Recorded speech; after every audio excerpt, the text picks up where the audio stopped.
Hi guys, welcome back. Today obviously we're going to be chatting about your EMOMs. Okay, so again, similar to your AMRAPs, there's different variations of EMOMs we can use, predominantly depending upon how much pain we want to inflict. Okay, obviously that's not the real reason. They also do have very different stimuluses. So dependent upon what we're looking to develop would depend on when we would use each particular EMOM. Okay, so again, working backwards in terms of time frame, one of the kind of EMOMs we might use, maybe say like a 40-minute EMOM or a 30-minute EMOM, a sustained period of time, okay, with the intention of being consistent again over all those rounds, okay. Obviously, if you're working for 40 minutes, okay, you don't want to be shooting off on the first round, going all out as fast as you can, okay, because you are going to hit a wall later on in the workout. Okay, so when you're talking about, say, a 40-minute EMOM, what we're really looking for is the period of work in that minute to take you around the 45-second mark, okay, with around 15 seconds rest, okay, which gives you time to catch your breath, move over to the next exercise, and then sometimes as well you might have a rest in each round for a minute, again, just to let you recover, just to maintain that consistency. Okay, now obviously what we're looking for there is getting you used to working for a longer period of time in a way that's a little bit more interesting than just sticking you on the row for 40 minutes, okay?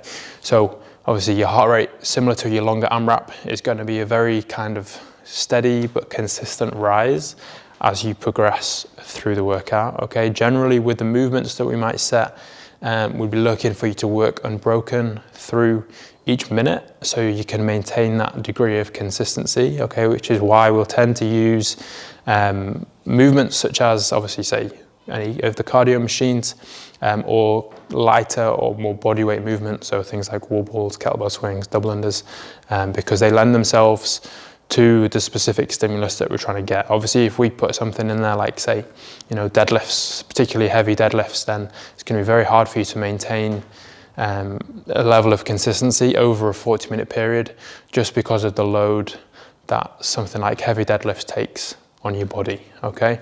So the longer EMOMs, like I say there, the main thing we're looking for is consistency, okay? Then you're gonna have your EMOMs where they're shorter, so it may be kind of like, say, a 10-minute EMOM or even a little bit shorter sometimes. And then it may also be like multiple, okay? So it may be like a 5-minute EMOM, 2 minutes rest, then another 5-minute EMOM, 2 minutes rest, maybe twice through, okay? So obviously your total work time is 20 minutes, but you're working in 5-minute chunks, okay? And also within that, you're working for, say, 30 to 40 seconds of that minute, okay? Now obviously there, we're looking for a much higher level of intensity, okay? So you wanna think of these particular EMOMs where you wanna try and, in every minute, you wanna try and get the work done as fast as possible, okay? So let's just say every minute on the minute for 5 minutes, you need to do a round of Cindy, okay? We want you to be going all out for that full round, okay? Get it all done as fast as you can. You'll get a short rest, okay, which is going to change over the course of the workout, and then you'll repeat it, okay? Now, obviously that rest period, partly it's going to depend on the movements that you've got, all right? But obviously as you get more fatigued, you will find that you slow down, you get less rest. That's fine, that's what we want, okay? Because obviously, because you're working so hard in that 30 to 40 second window, you get quite a big accumulation of lactic acid, okay, which then, because you've only got a short rest period before you go again, your body doesn't have time to remove, okay? So naturally, everything starts to slow down a little bit, okay? But that's the stimulus that we want.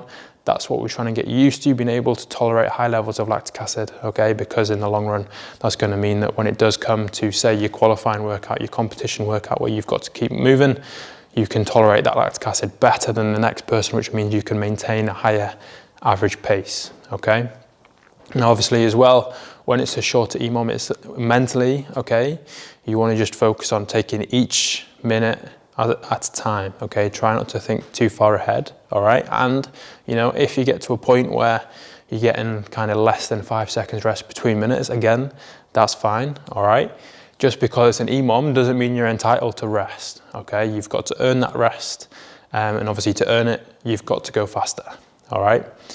Then obviously the other kind of EMOM which we use sometimes is your EMOMs for as long as possible, okay? So we use these ones when we really want to test your capacity on either particular movements or just your capacity to keep going when we know that your heart rate is going to be elevated, your rest period is going to be getting shorter and shorter, and you've just got to keep going. Now obviously with these kind of EMOMs, a lot of it does come down to kind of, in some ways, your mental strength as much as your physical capability, okay? Because it's easy when you're doing a workout like this where there's no set end time to kind of set yourself a target, and then when you get that target, switch off. All right, so let's just say you've got an EMOM for as long as possible, one that I know some of you have done recently, of dumbbell snatches, toaster bar burpees. All right, obviously easy to say, okay, I can see that. If I get to 10 minutes, I'll be happy. Okay, which is perfectly normal approach, but also by doing that, you could potentially be limiting, how far you can get with that, because as you start to get to the point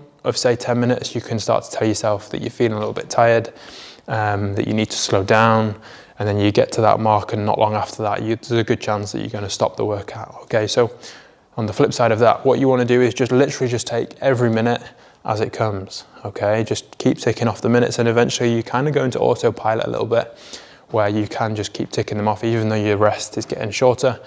And as soon as you hear the beep for the next minute, you just start moving straight away again. Okay, now again, like we say about the shorter EMOMs, you probably will get to a point where you're getting, a couple of seconds rest, if that, before you can potentially start the next round. Okay, so we've all been there when you're doing an EMOM like this, and it gets to 59 seconds just as you finish the round, and you've got that split second decision as to whether to start the next round or to stop, call it a day. Okay, now obviously we want you to go for that next round, okay, not just because of what you're going to gain physically, but also of what you're going to gain mentally. Okay, having the mental push in that situation to pick up the dumbbell or the barbell or whatever it is and keep going despite not having any rest, and despite your heart rate already being 85% plus, teaches you a lot about yourself, but also prepares you for that competition environment when you generally push a bit harder anyway, because of the adrenaline, because you've got people around you, because you've got people watching. Okay, so next time you get a workout like that, or any of these EMOMs, all right, focus on those points so you understand what you're trying to get from that workout, so you can make the most of it.